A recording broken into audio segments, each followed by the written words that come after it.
Here we go. Ready? Oh, who's better than me? Yeah.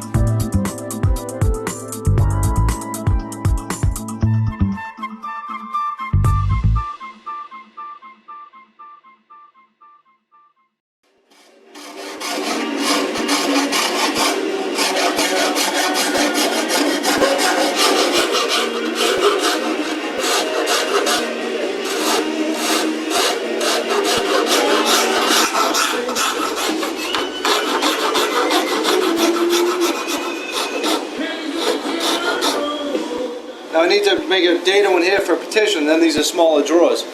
So they go in through the back.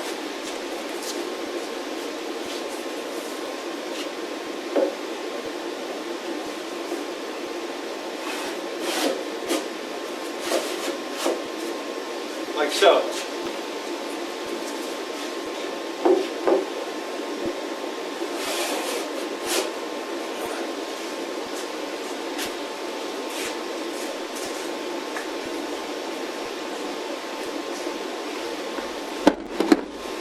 So you can see it, Dave. So here we go. There's the left. There's the opening for the door and the drawers, and there's the right. So there's the beginning. You can see that I have the dado here, and I need to transfer it onto here and here for a petition. And then this gets 3 petitions up here, and this one gets 3 petitions there. So hopefully in the next couple of days, I'll be able to have this whole thing petitioned off and be working on the drawers. Not bad though. I'm satisfied. Now, you can see that this one's a solid piece of mahogany and that one has a piece of pine on it. Since you only see the front of this, you really try to conserve a lot of this lumber. So you're going to see a lot of this for the pigeonhole assembly when you're looking down inside of there. But this inside here, you would basically have to take the drawer out and look deep inside there to see that pine. So, that's why we do that, you know what I'm saying? So, here we go. At least now I'm starting to get a frame where I can start filling in, and like I said, I'm starting to build momentum, guys. I'm starting to feel a little better. It's probably 4 o'clock on Sunday. Sundays are like my best day to work. All right, the next step that I need to do before I can start gluing these petitions in is I need to, check it out. I need to round over all these edges. See, it's 3/16, and I don't have a router bit to do this, so I need to make a scratch stock. And the scratch stock is basically just the scraper. I tell you, I go through these things all the time. I abuse the crap out of them. But there's a scraper, and you can see it's got some profiles on it now.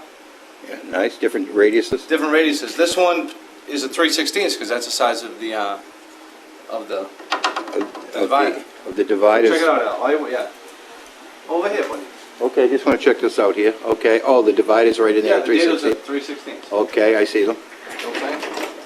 Get that anyway. So, what you basically just want to do is take a chainsaw file, 3/16. You know what I mean? You know what I mean, buddy? And just make that 3/16 half radius. This one is bigger than 3/16. This one here. Okay. Alrighty? And I'm basically taking this, Al, and turning it into that. How's that profile look? Good. You see it's all nice and rounded over? Yep, the one on the right. And this one's a square. Yeah. So, you check it out, Al. It's pretty sweet. Kind of straightforward. You just kind of have to take your time. Put in the vise. Now this one's the bigger radius in 3/16. Are you roughing it out first? Yeah. I'll just rough it out a little bit. Get the corners off. Now you can see how it's starting to change the color, Al? Yeah. Can you see that? You see? I Can you see see that there's still a flat right there? Yeah. Are you sure I you can see it. I don't know if the camera can pick it up. Well, if you can see it, the camera can. Okay.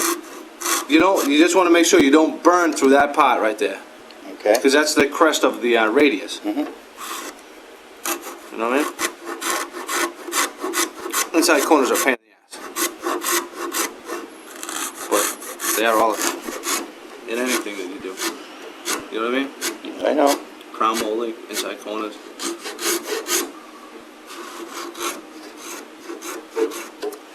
What do you think of that? I think it's sweet.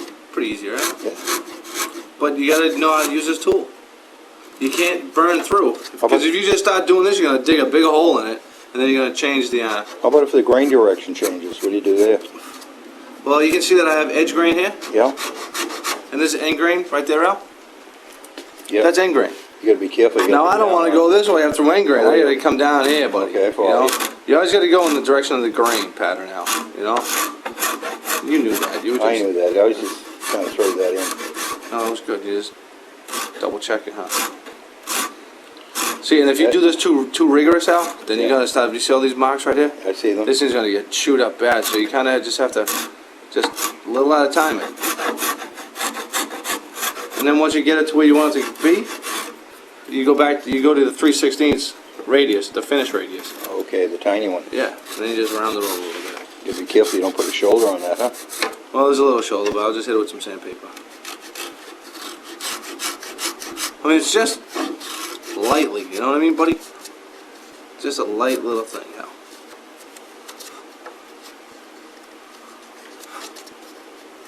Inside corner again. Yeah, See that? yeah. Now you get that nice little corner, that transitional point. Yeah, It's kind of sweet, right? Nice little transition. yeah. Not bad for a little scraper. not bad. For homemade scraper.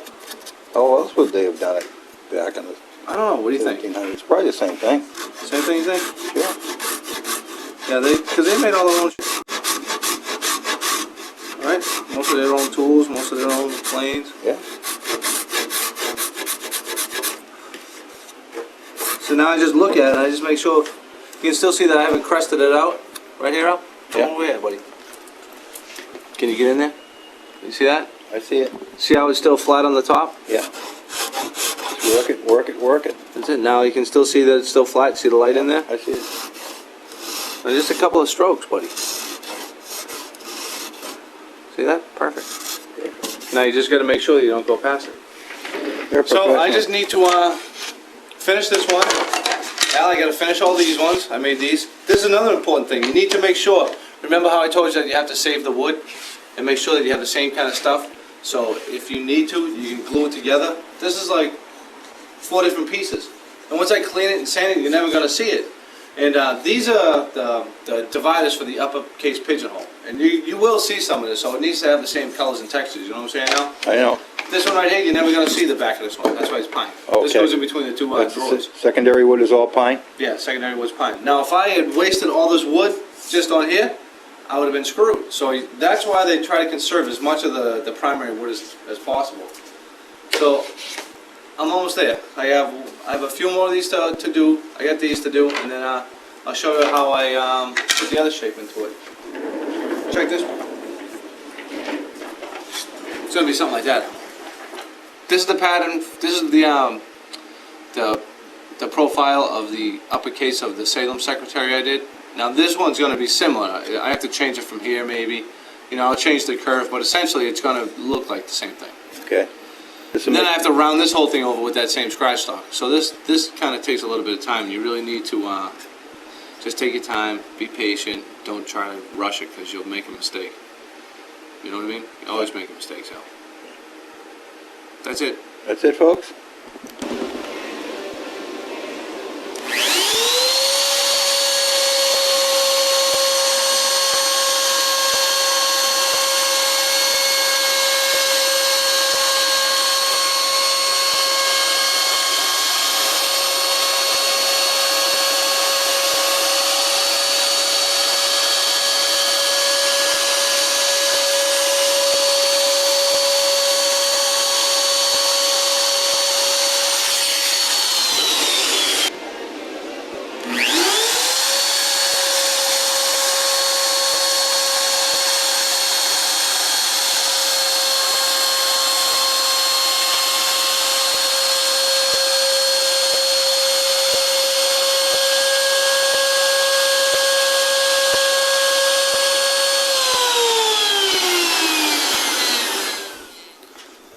Alright guys, I'm just going to turn the camera around and show you how I cut the rest of the dados in the top and on the dividers, okay?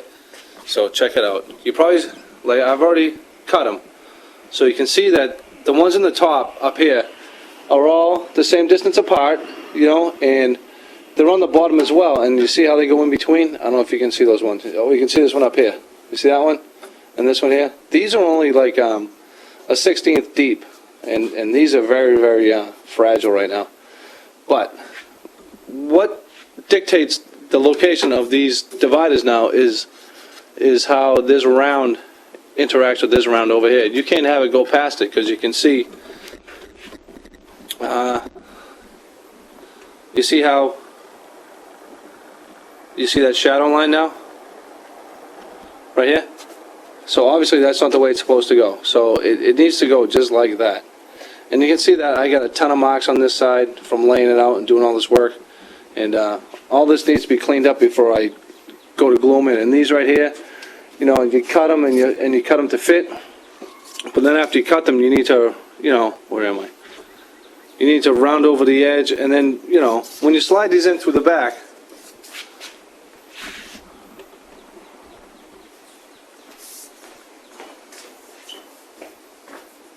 since there's a stop dado, see how it stops and it doesn't get to the end, and then this one goes in here. And now it's becoming pretty structurally sound, and it's pretty tight, you know, and they line up really well. Then I put the middle one in up at the top here. And then this really gives this whole pigeonhole assembly a lot of strength. Okay? So now this box has got a lot of strength to it. But you can see how this piece needs to come out to the front here. You see that? So what you essentially have to do, you have to cut it, you know, and mark it with a knife. Then do something like this. You see how I have it notched on the side, top and bottom? This is the top and this is the middle. So I'm going to show you this side of it, since I'm getting ready to glue it up now. Now you can instantly see a difference on this side. No more lines. It's all cleaned up inside this pigeonhole assembly up in here. You really want to clean this well and sand it and make sure you have no mill marks on this side and that side. These don't really matter that much because it's going to be hidden by a drawer, but this top side you want to have cleaned up pretty well so you can't see any friggin' mill marks in between any of the dividers. So, this divider, I have it marked already, and it just slides in, and now you can see, instead of it just stopping right here like that, guys, it's going to come right out. You see how I have it haunched? You can see down in there a little bit. I don't know if you can make it out, but it has a haunch, so it slides over on top. And then this thing, see how it's still, you know, you don't want that mark. I mean, I'm splitting hairs now. I mean, this is the real extra fine detail that most people don't really appreciate until they see it. You know, and you want this corner of the divider to be nice with this corner of the bead on the center petition. So you can see that I have this one in here now. Same thing with this one. It's notched and it's going to slide in through the back. And like I said before, this is what dictates where the location of this entire thing is, you know. So what I'm going to do, I'm going to start gluing these in since this side's ready. I just want to show you the difference between the left and the right. So it's all cleaned up. It's cleaned up inside here. This is cleaned up very well. And now I'm ready to glue these in, because once you glue them in, you really don't have any chance to sand in between these things. I mean, it's almost impossible, you know. And this is where a drawer is going to go, and this is where a drawer is going to go. So what I'm going to do is since it's already all cleaned up and I get everything ready to go, I'm just going to glue the stuff in there and show you how I put the stuff in there. I think I'm just going to let the camera run, Dave, so you can just see the progress. You know what I'm saying? So when I get to glue it, I'll turn you back on.